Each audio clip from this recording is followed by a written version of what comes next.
화제가 된 이슈를 짚어보는 시간 아침의 스토리입니다. 하재근 문화평론가 양지열 변호사와 함께합니다. 안녕하세요. 네, 어서 오십시오. 자, 끊이지 않는 논란이죠. 갑질 논란 또 생겼습니다. 이번엔 교촌치킨 오너 일가가 도마 위에 올랐는데 영상을 보고 이야기를 나누겠습니다.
네, 화를 주체하지 못하고 직원 한두 명에게가 아니라 여러 사람에게 폭행을 휘두르는 모습이 영상에 그대로 담겼는데, 자, 이게 어떻게 된 상황입니까? 예, 그러니까 저게 2015년에 있었던 사건인데, 전이요. 그 왜 유명한 교촌치킨이라고 유명한 치킨 회사 있잖아요. 그러니까 거기 창업주의 육촌 동생이라고 합니다. 저기 지금 가해자 화가 난 분이 그러니까 저분이 2015년 당시에 저희 교촌치킨 계열의 어느 레스토랑이었는데 저기서 음식의 품질 관리가 안 된다면서 종업원들한테 처음에 한 명을 혼낼 것처럼 하더니 그다음에 또 다른 사람을 혼내고 또 여직원이 말리니까 또 여직원까지 혼내고 거의 분노가 폭발해서 주체를 못하는 것처럼 여러 직원들한테 저렇게 폭행을 행사하거나 폭언을 하는 것처럼 저런 일이 있었다는 게 2015년에 있었던 일이 요번에 밝혀진 것이고 그러니까 저 당시에 저게 문제가 돼서 퇴사를 했다면서요? 예, 저 육촌 동생이 퇴사를 했는데 그 이후에 다시 복직해서 회사 안에서 승승장구하고 있다. 이 이야기가 이번에 보도가 된 겁니다. 말리는 직원들한테도 폭력을 휘두른 건데 이렇게 모자이크가 돼 있긴 하지만 여자, 남자 성별 안 가리고 폭력을 휘두른 것 같아요. 또 여자분 같은 경우는 점장이라고 해요. 그러니까 뭔가 어떤 일이 있었는지 모르겠는데 직원 중에 하나가 두 손을 모으고 있는데 그걸 혼내고 있는 과정에서 폭력이 발생을 했는데 화를 억누르지 못하는 모습처럼 보이기도 했지만 제가 봤을 때는 폭력을 관리하는 듯한 정도예요. 그러니까 자기 폭력을 충분하게 과시하면서 적정 수준을 유지해가면서 폭력을 휘두르고 있어요. 그러니까 짧은 시간에 한 것도 아니고 그 사람에게 계속 그 사람을 야단치는 사람이 있고 주변에서 말리는 사람들에게도 정말 어떻게 보면 자기 딴에는 선을 넘지 않은 정도의 수준에서 폭력을 휘두르는 걸 보면 저게 저렇게 하는 행동이 그냥 한 번이어서 한두 번이었을까 싶은 생각이 저는 우선 들어요. 그러니까 이게 3년 전 발생했던 일인데 일이 이번에 다시 논란이 되니까 교촌 측에서는 사건 진화에 나섰습니다. 교촌 관계자 인터뷰 들어보시죠. 회사에는 사표 수리가 처리되었습니다. 그 점검을 통해서 다시는 이런 일이 재발되지 않도록 최선의 노력을 다하겠습니다. 자, 같은 사건으로 어떻게 보면 이제 두 번째 퇴사를 하게 됐는데, 자, 1년도 안 돼서, 그러니까 2015년에 있었던 일 1년도 안 돼서 오히려 승진을 해서 상무로 다시 입사를 했다면서요? 네, 그러니까 저분이 이제 회장의 육촌 동생이라는 이유로 거의 실세 역할을 했었다고 합니다. 회사 내에서. 그런데 방금 보신 그 장면 때문에 이제 문제가 되면서 퇴사를 했었는데 방금 말씀하신 것처럼 한 1년도 되지 않아서 복직을 했고 보통 어느 회사에서 어떤 사람이 직원들한테 폭력을 행사해서 퇴사한 경우에 복직하는 경우가 거의 없거든요. 쉽지 않죠. 그렇죠.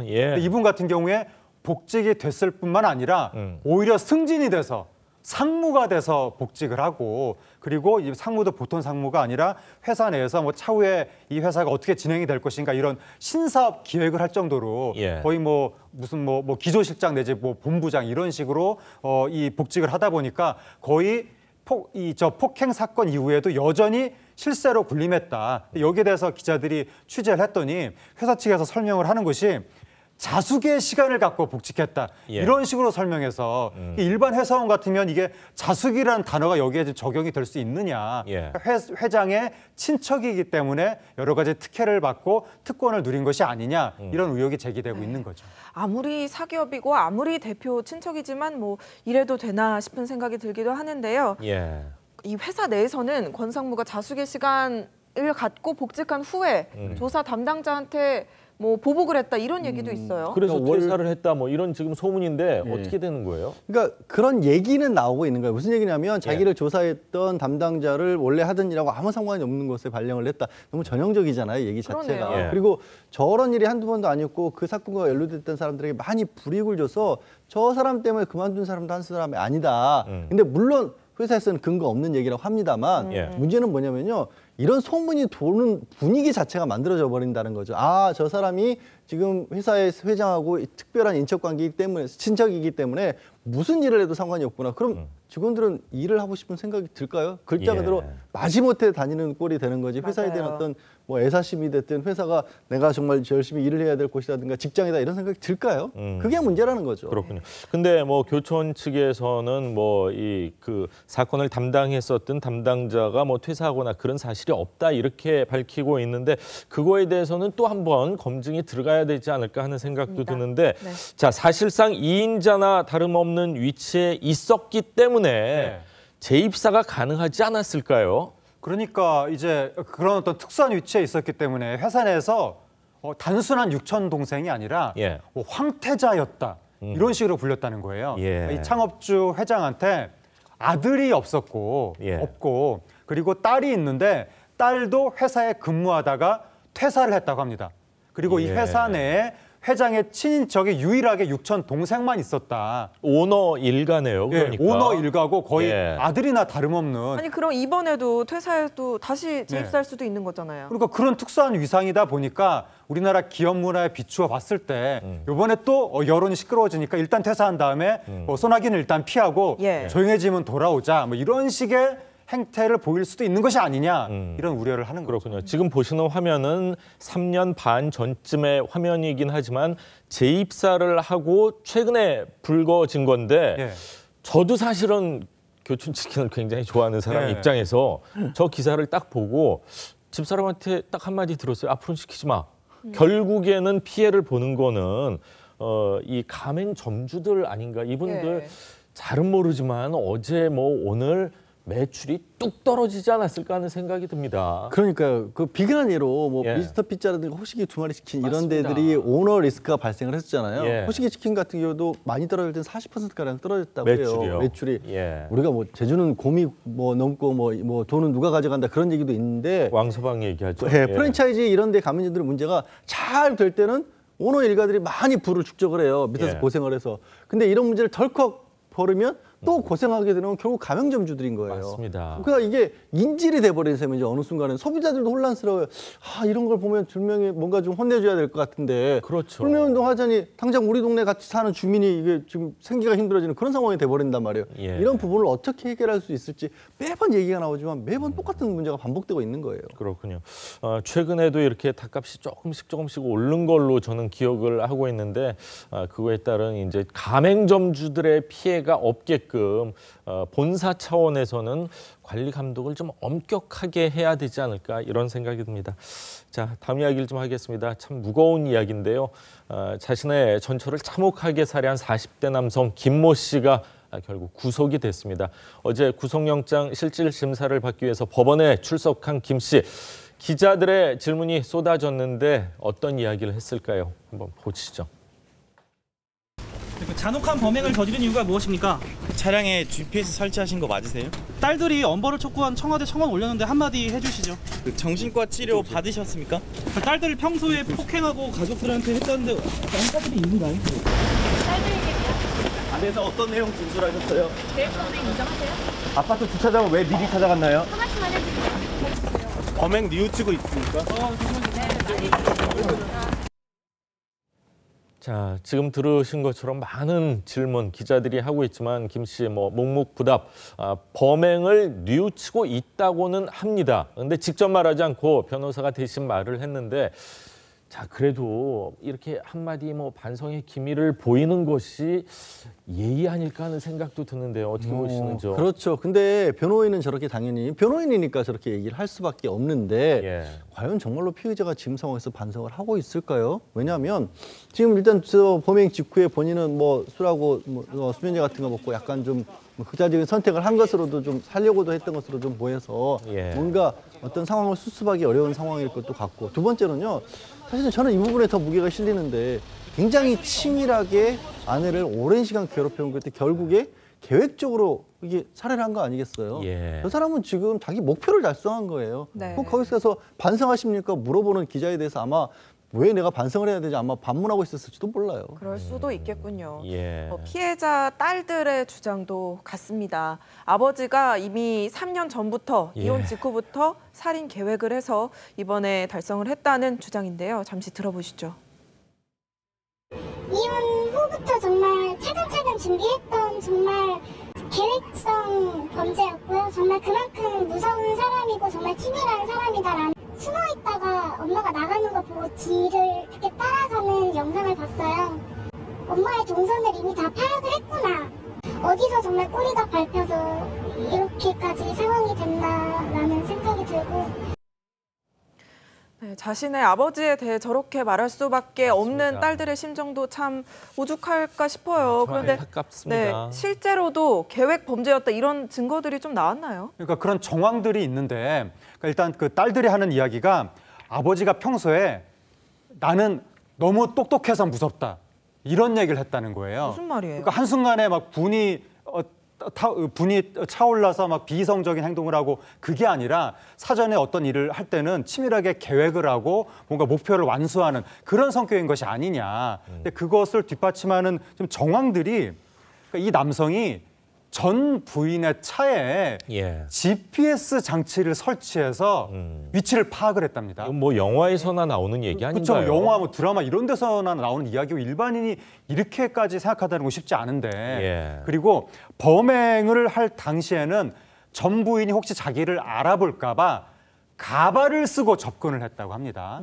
그리고 범행을 하기 며칠 전부터 해당 장소를 배회하는 모습이 찍혔고 흉기도 사전에 준비했고, 이런 것을 보면 이것은 계획도 일반 수준의 계획이 아니라 상당히 장기간에 걸쳐서 치밀하게 계획을 한 것이 아니냐, 이런 정황이 나타나고 있는 겁니다. 그렇군요.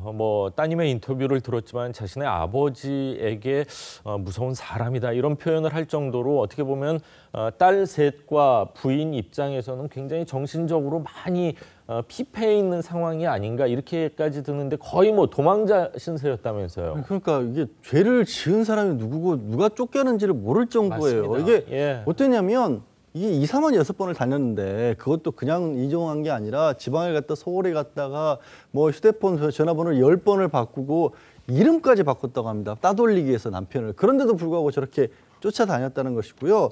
아니, 길을 못 다녔다는 거예요. 밖에 무서웠어요. 나갈 때도 모자 눌러 쓰고 변장하고 다닐 정도였다라는데 이걸 어떻게 찾아내는지, 그리고 이 쫓겨다니는 이 어머니 피해자 입장에서는 이게 사는 게 사는 것 같았을까요? 이 생활이.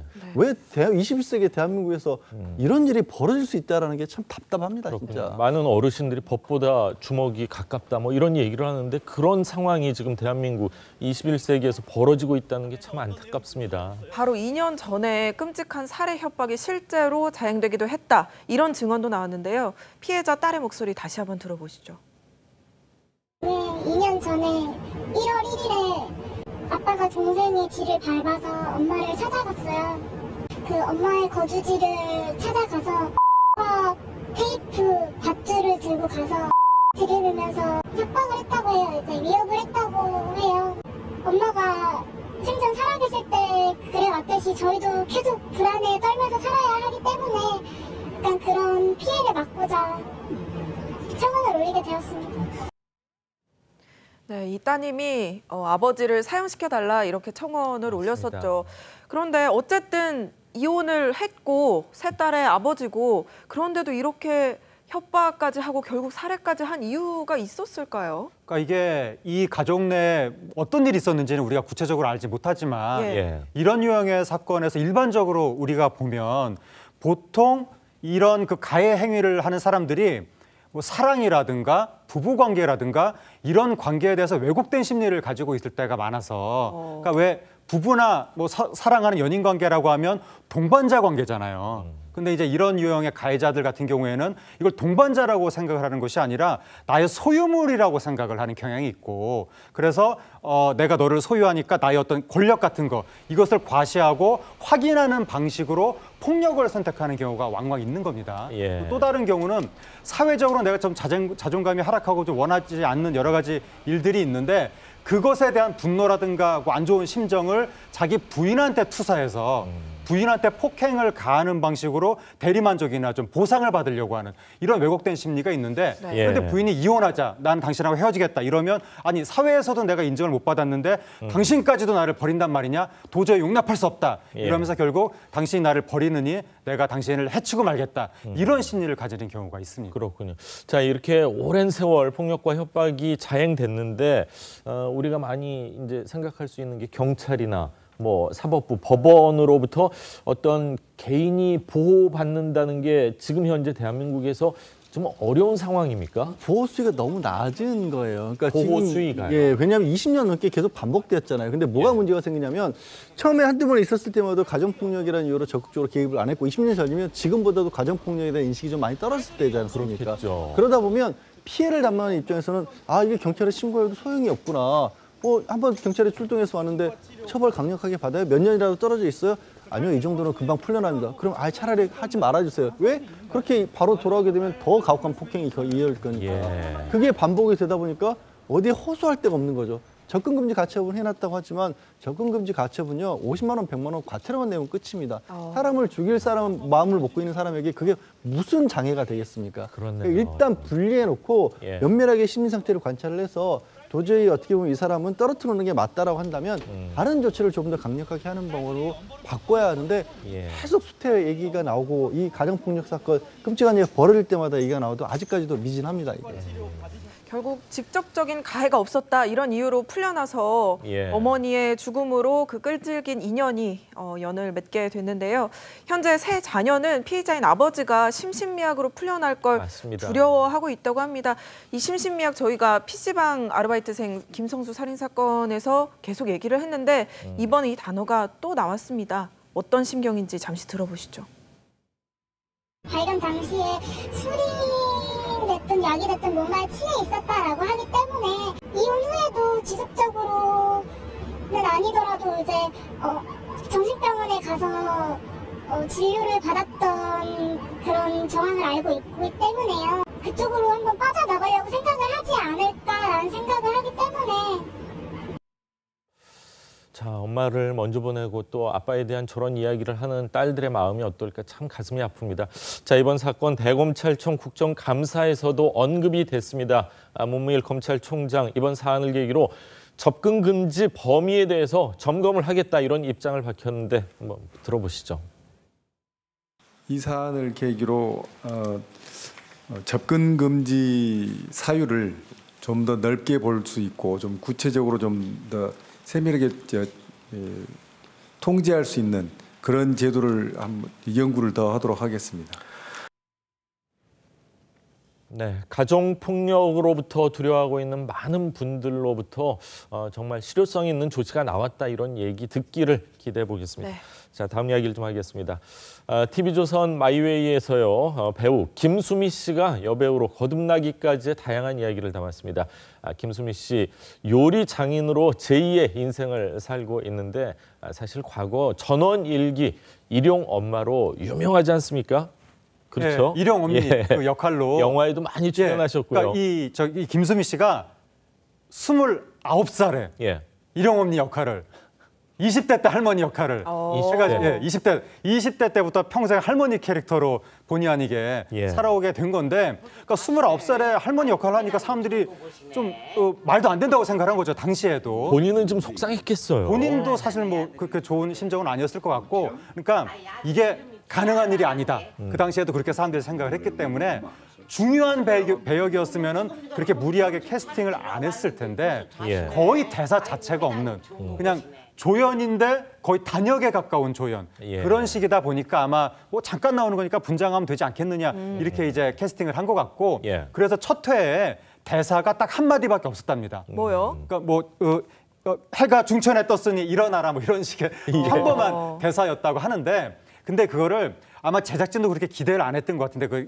배역의 소화에 대해서 그런데 김수미 씨가 이건 내가 제대로 역할을 소화해야 된다라고 생각을 하면서 목소리를 이렇게 막 뒤집어가지고 맞습니다. 목소리를 변조해서 이렇게 하니까 그게 빵 터지면서 조 단역이었던 게 나중에는 주연급 캐릭터로 맞습니다. 변하고 그걸 일용엄니 캐릭터로 인해서 연기 대상까지 받게 되는 그러면서 이제 김수미 씨는 연기 인생이 승승장구하게 됐는데 문제는 이제 캐릭터가 할머니 캐릭터로 굳어지는 문제가 있었던 거예요. 네. 아마 정확히는 기억이 안 나지만 수십 년을 했던 걸로 기억이 나는데 그리고 많은 학생들이 일용 엄마 있잖아 이제 하면서 뭐 흉내를 내고 그럴 정도였었는데 과거 전원 일기로 상도 굉장히 많았습니다. 그 당시 영상 한번 준비했습니다. 보시죠. 대상 김수미. 지난해 최우수상에 이어서 올해는 대상을 수상함으로써 일용이한테 축하 얘기를 좀 한마디 하셔야죠. 일용아 너가 유언 풀었다. 대상 먹었다. 네, 근데 반면 김수미 씨 이 전원일기가 지겨워서 도망을 친 적도 있다고 합니다. 들어보시죠. 전원일기 녹화 날 당일날 도망갔어. 3개월 출연 안 했잖아. 나 못했잖아. 그런 거 몰라요? 도망갔다고? 나 안 하겠다고 어디로 제주도로 도망갔어. 제작국장이 전원일기 없앤다고. 없애세요. 전 안 해요. 이랬는데 자, 옆에 있는 홍 앵커도 전원일기는 잘 모르지만 일용엄만 잘 안다 이렇게 얘기를 할 정도로 연기를 굉장히 잘하고 많은 사랑을 받았었는데 자, 도망까지 갔는데도 불구하고 장수 드라마가 됐어요. 그런데 이제 김수미 씨가 이제 이렇게 버럭하시는 것 같지만 또 김치 만들어서 주변 나눠주는 거 보면 되게 따뜻하신 분이잖아요. 맞아요. 잘하신대요. 안 하려고 하셨는데 김혜자 씨가 찾아와서 너 이거 안 해버리면 일용이는 그럼 뭐 어떻게 사냐. 생계를. 일용이 배역까지 없애는 거 아니냐. 그러네요. 그 바람에 다시 마음을 돌려먹고 전원일기를 찍었다고 합니다. 그렇군요. 이 마음이 따뜻하기 때문에 또 다시 돌아와서 할머니 역할, 29살 때 할머니 역할 한다는 거 참 지금 생각해보면 있을 수 없는 일이 그 당시에는 참 많았구나 하는 생각이 드는 것 같습니다. 자, 오늘 두 분 말씀 오늘 잘 들었습니다. 감사합니다. 네, 고맙습니다. 감사합니다.